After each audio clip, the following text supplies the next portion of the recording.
I'm Zoe Whitman. I'm here with Jo Wood and we're joined by Amanda C. Watts today. Hi, Amanda. How are you? I'm really good. Thank you for having me. It's been ages since we've all hung out together. So it's good to be back. It's so nice to speak to you. And when you suggested we have a chat about advisory services, we were absolutely... it's such a hot topic with bookkeepers at the moment. How do we offer an advisory service? Are we allowed?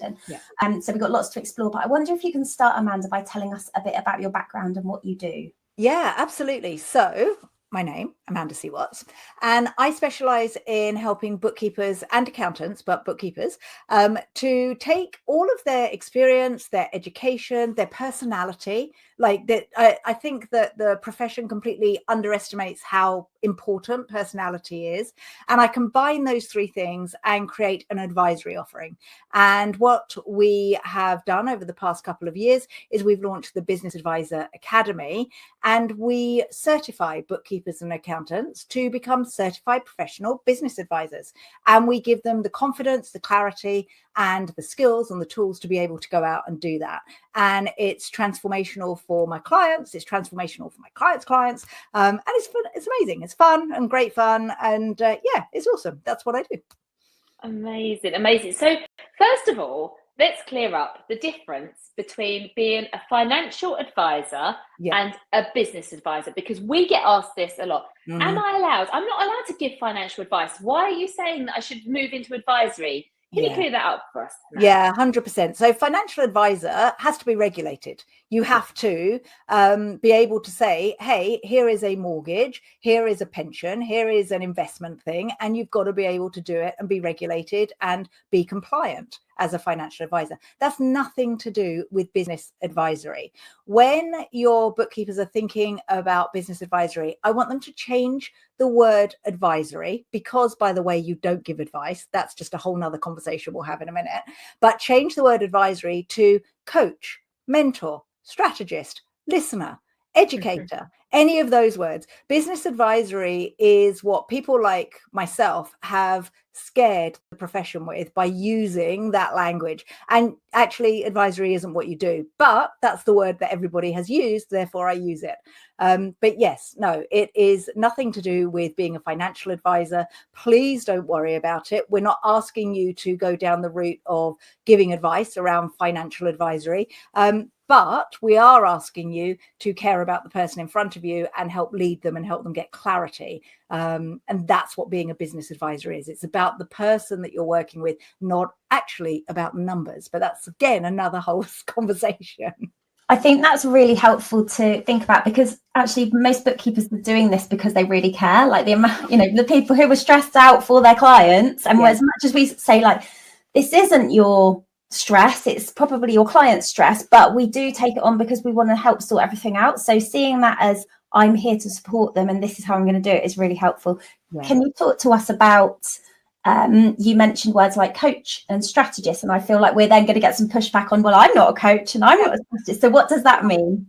So the biggest problem that business owners have is they have no one to listen to them, no one to confide in, and no one to be the person where they go, oh, I'm overwhelmed, I'm stressed, I don't know what's going on. Like, that's the biggest problem. I'm sure, like, when you guys first started doing the bookkeeper stuff, that you were like, oh, I feel alone. And what did you do? You sought out somebody that you could talk to, that you could share your ideas with, and that you could just kind of riff with them.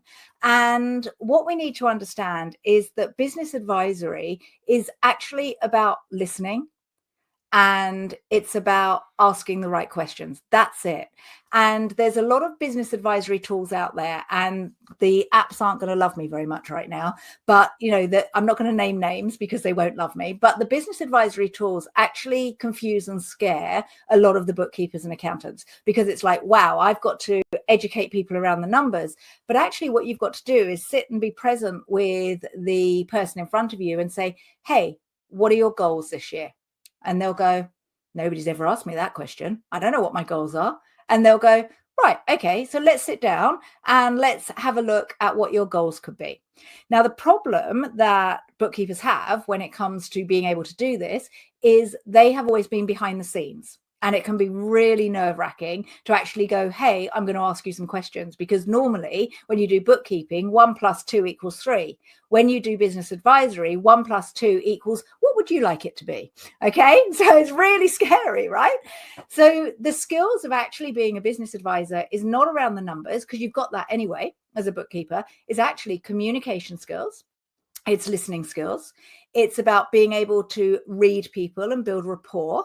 And it's actually a whole different way of approaching having conversations with your clients. And the work that I truly believe that needs doing for business advisors is actually working on the person, so the business advisor, and working on them rather than working on their numeracy skills, because they've got that bit, right? Yeah. I was just thinking about this, about likening it to the parenting journey. So I'll bring you with me on this journey. But when we have toddlers, we need to give them boundaries.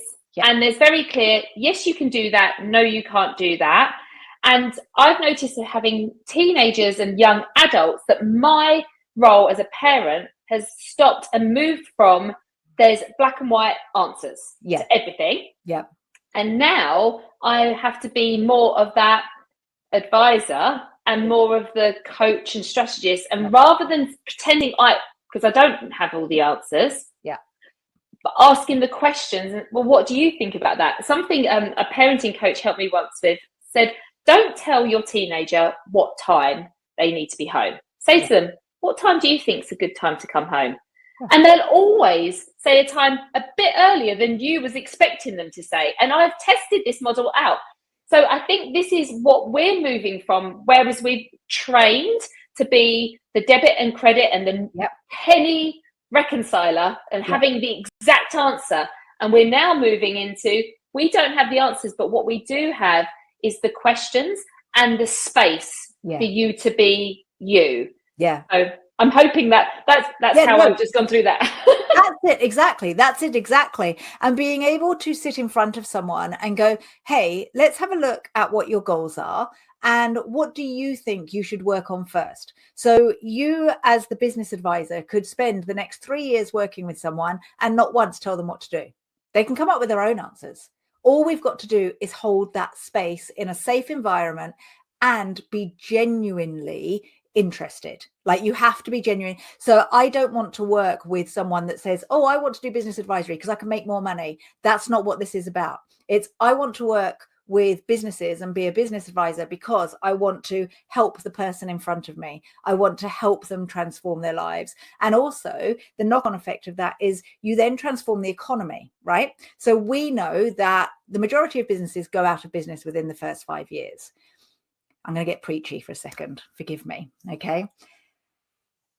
If business coaches, traditional business coaches, were doing their job, this would not happen. That means that there is something missing, something fundamental missing in the world to enable businesses to succeed. And I truly, from the bottom of my heart, believe it is the quiet numbers people that have all the answers, that don't necessarily have the confidence to step up to who they need to be, that can save these business owners. And I'm on my mission, and you guys are on your mission, to actually get the bookkeepers out there and help them change these business owners' lives. Now, if we can stop these businesses from going under as a business advisor, then what happens is our economy gets better, right? And if our economy gets better, then our children's lives are going to get better. And if our children's lives get better, then we have truly changed the world. All right. So we think, oh, we're going out and we're going to have to advise these businesses. Actually, you're working with a person to change their life, and then your children's lives and their children's lives, and knock on effect. And business coaches are great. They do their bit, but the majority of them don't get to save the businesses. Whereas bookkeepers and accountants can save businesses because they got that little bit of magic. They understand the numbers. Yeah, I like to think that when we're talking about an advisory service, the numbers are a given. Like, I'm almost like blasé. Oh yeah, of course I'll sort that out. That's fine. Of course that has to happen. But when you work with me, we do this. So what do you class as advisory service? If we were thinking about what is an offer here, what are you including in that? Okay, so there's two questions. I'll answer the first one, which is what do we class as advisory? And I would say that advisory is everything outside of compliance, which sounds like such a simple answer, but people are like, what's advisory? So if you aren't helping someone with payroll, paying their VAT, reconciling the accounts, making sure that their banking feed is working in zero, all that stuff, that classes as compliance, making sure they can pay their VAT, yada, yada. The moment a client comes to you and says, what do you think about this? What do you think about the fact that I can't afford to pay my VAT at the moment? That starts to become advisory. Okay. Then you've got the person like me. I put my life out for the whole world to see. And I go, oh, I want to pay off my mortgage in 5 years. So I speak to my bookkeeper and I say, hey, how do I pay off my mortgage in 5 years? What's the plan? What's working? Am I selling in my business? Give me some advice. Now, I'm quite lucky. I understand the numbers, having worked with you guys, but there are a lot of business owners that have no idea. And I've got a very close friend. Her husband owes £50,000 in VAT. How the hell does that happen? Who allowed that to happen, to owe so much money to the government? Well, is it his fault, or is it the fact that the bookkeeper and the accountant has been silent and watched this go on for months and months and years? All right. So it's the bookkeeper's job to go, this doesn't look right. Hey, let me help you. So yes, that answers the first one. Then you asked me what goes into a business advisory offering. Oh, God, you could do business advisory and you could offer a business planning workshop. That's business advisory. And for those who are nervous about it, for the bookkeepers who are like, oh, could I do that? It's pretty simple nowadays. You go onto ChatGPT and say, how do I run a business planning workshop? And it'll spit it out for you, right? Okay, so that kind of stuff is not the magic. I don't mean to undervalue it, but that could be your first advisory offer. You could run a workshop, charge $500 for it, and you've made more money than you do when you charge for bookkeeping. And I saw you post actually, Zoe, about pricing. And I know that you're doing some training on pricing over the next 3 days. And actually, you're completely right, because if you charge £25 an hour, you are going to earn very small amount of money after you've taken out all of the holidays and things. Whereas if you offer £500 workshop for half a day, you actually get to keep all that £500. That's yours in your pocket. So a business advisory offering can be anything from a half-day workshop or even an hour's conversation. I sell my advice by the hour as well. So I have a way where people can pick my brains for an hour. But I also have a transformational program. And that is my favorite way to offer business advisory. So the first thing that you do is you look at the client in front of you. And as a bookkeeper, you say, right, where is your ideal client now? Where do they want to be? What's the transformation they want to have? Then when you've got clear on the transformation, you go, right, what are some key milestones that they have to work through over the next 12 to 36 months? Then after we've got the milestones, it's like, what strategies can I give them or find out, because you don't have to have all the answers, or what strategies can we come up with together to enable them to actually have this transformation? Then you say, right, what tools and templates do I need? Okay. Then you go, right, what personal skills do I need? So I'm really bad at communicating, for example, right? So you've got a bookkeeper that's like, actually, I don't want to be talking to people very much. So then you have to work on your communication skills. All right. You have to work on those, the soft skills that a lot of people who want to be behind the scenes don't necessarily want to work on, but you've got to if you want to offer business advisory. And then once you've got the transformation, the milestones, the strategies, the tools and the templates, you then decide, how do I want to deliver this? Do I want to do it as a course? Do I want to do it one-on-one with people? Do I want to do it in a big group? All that kind of thing. So that's what makes up a business advisory offering. It sounds like a lot, but actually, when you've worked this out, you have a 3-year plan. So I have clients that come to me and they're like, I don't know what to do. And then 2 months later, they're like, I'm so excited. I've got all the answers for everybody. Give me clients. Okay. And that's where you go really deep on the offer. So yeah, that's kind of what goes into a business advisory offering. It's you make it sound so simple, but it comes from this place of knowing that you don't have to know all the answers. Yeah, right. That's the thing you have to know. Yeah. That you haven't got to, you've just got to create this space. And we speak often about the fact It's moving away from the transactional to the transformational. And I think it feels like it's such a, like, who am I to think that I can transform but we don't understand and realize what we already have in our toolkit. And sometimes it is the fact that we're coming to this with that caring empathy, with the fact that we can hold a space and have a cup of tea with someone and sit at them and just allow them to talk, that we really truly care. And I think sometimes we think that because we've not done it before and that we've not been signed off and had a professional body tell us that we're allowed.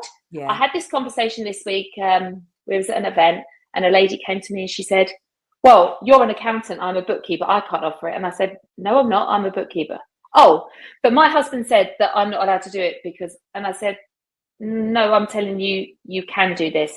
But what if I said something and someone took my advice and they took it to a bank and then that didn't happen? And I said, no one is expecting anyone in a forecast to forecast with 100% accuracy. And that is, no one has ever said, a bank, like, you forecast it. That's the bank's job. That's their due diligence to say, okay, let's see, there's going to be some risk here. Like, they are, I mean, and this is the thing, bank business, bank managers used to sit in this space. Right. 100%. They used to sit there. And they're not there anymore. And and I believe what you were saying earlier about the economy and failing business, that is a big gaping hole that has been created. Huge gaping hole.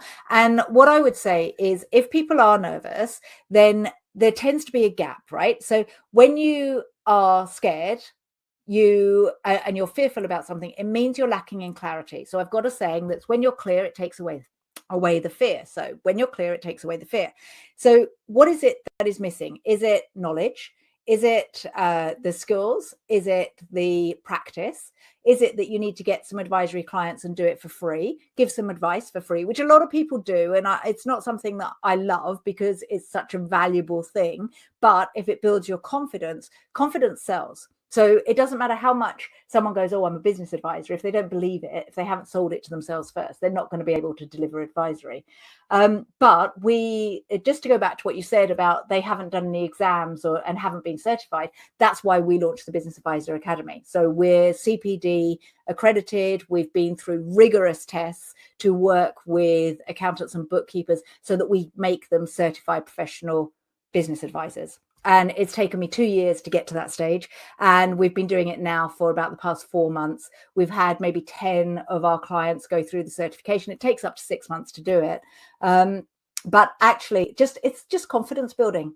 And I'm not just saying even like the smaller firms. We've got firms that we work with that have partners that work in a £2 million euro firm, over 2 million. And he has great success as a partner just by getting the clarity, because when you have clarity, it takes away all that fear.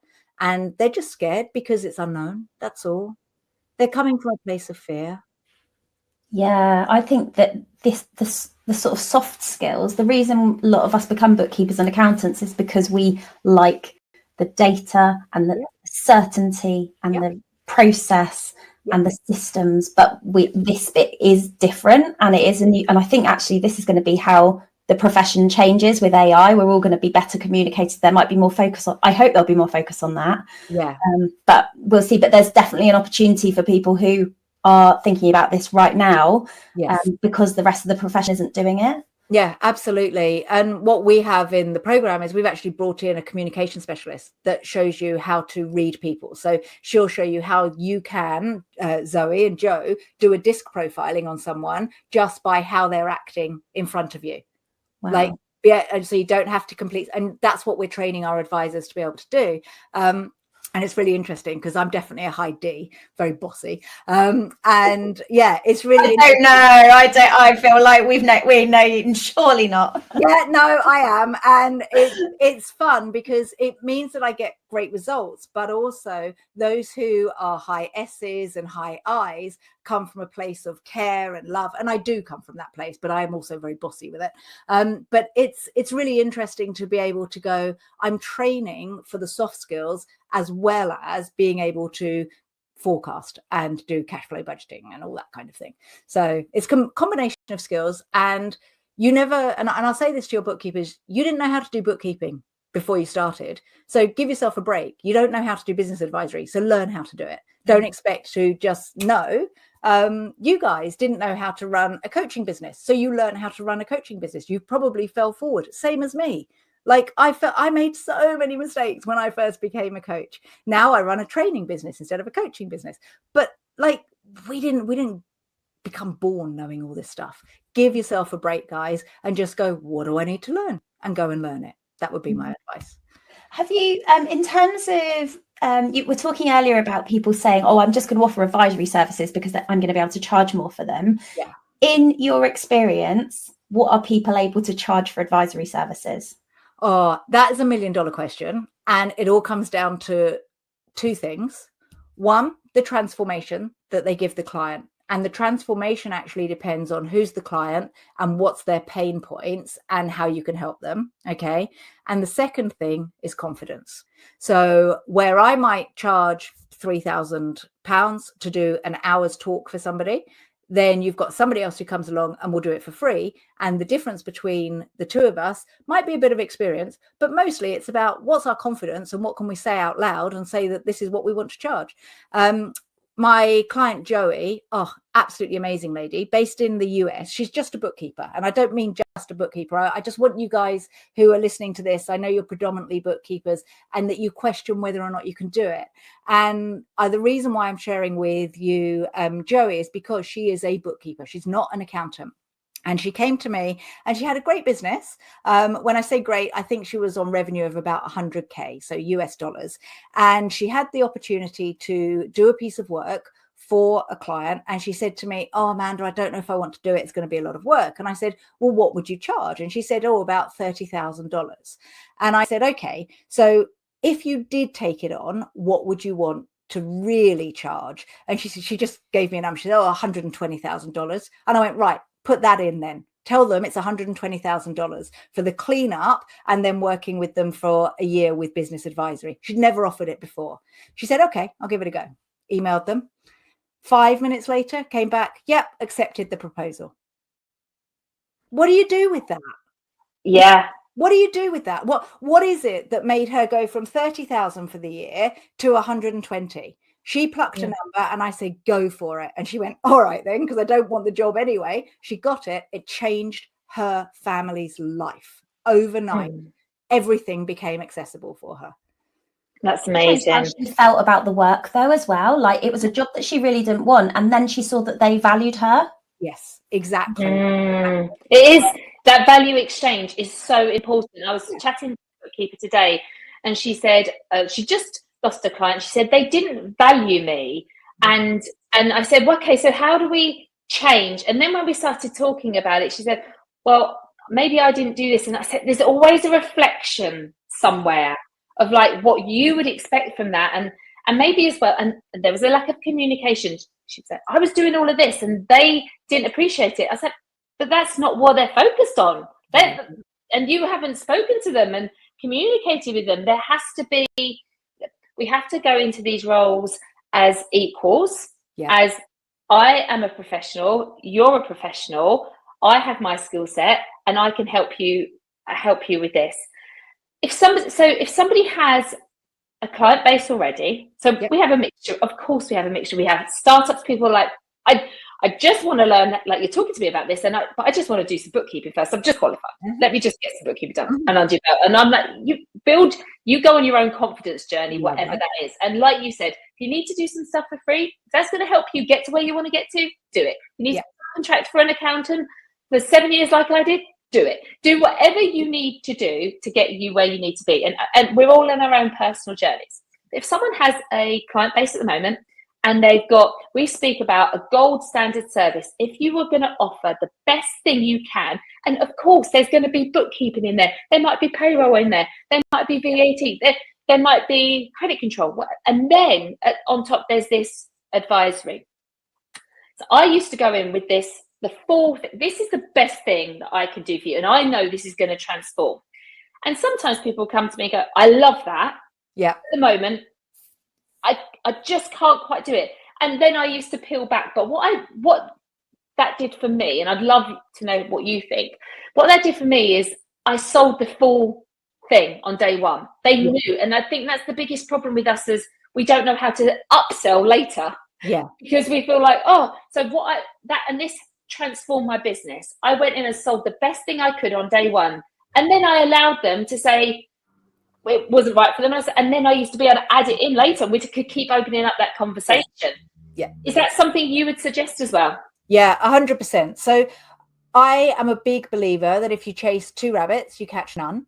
So if you go in and you do, and there are a lot of pricing experts out there, and you guys are going to be speaking about pricing. So I don't want to undermine what you're about to say. But my opinion is if you have one product, one price, and one transformation and one ideal client, and you work that product and the client for a year, testing, adapting, getting feedback, you are more likely to have success than if you go in and go, oh, well, I could help you with this and I could help you with that. And we've got 3 tiers and we can charge $550, $850 or $150 or whatever it is. That is literally confusion and overwhelm for your ideal client. And it's confusion and overwhelm and complexity in your business as a bookkeeper. So simplify everything. Simple scales, complex fails. And if they don't want the full whole thing, you go, right, okay, so we're going to work together for 3 years. What we're going to do is just plan out the first 4 months together, and we're going to do A, B, C. At the end of that, we're then going to evaluate where we are, and let's have a look at where on this 3-year journey we then take the next step. So you can sell the first bit, but you sell it with the view that you're going to be working with them for 3 years at least. And I know every time I introduce another product into my repertoire, my revenue goes down, my complexity with marketing, my stress, everything becomes a pain in the butt when I have more than one product to sell. There you go. Does that help, Jo? That absolutely. And that's exactly the same messaging, Amanda. So we're on the same page. Okay, good. We are very much like, what is it you want to earn in total? Yeah. And what's the best thing you can offer? How many clients can you manage? Let's figure this out. What does that one thing look like? Exactly. And of course, there's conversations along the way. But when you are having that one conversation with that one ideal client, that service, you become amazing. And it transformed my business having that. I sold the same thing to the same type of business, to the same type of client over and over again. Did they all have exactly the same at the end? No, I'm a grown-up. I can have a conversation. We can talk. People are at different stages. But it helps simplify everything. And we've just done the same in our business. We now sell the Bookkeepers Collective. It's one offering because we were doing the same. We're creative people. We're like, oh, our community need this. Let's do that. And we're like, if we just had this one thing and everything we did just went in there. Yeah. Simples, isn't it? Like the meerkats. And that's what I mean by creating a world-class offer, because you can't have 10 world-class offers. You can have one world-class offer.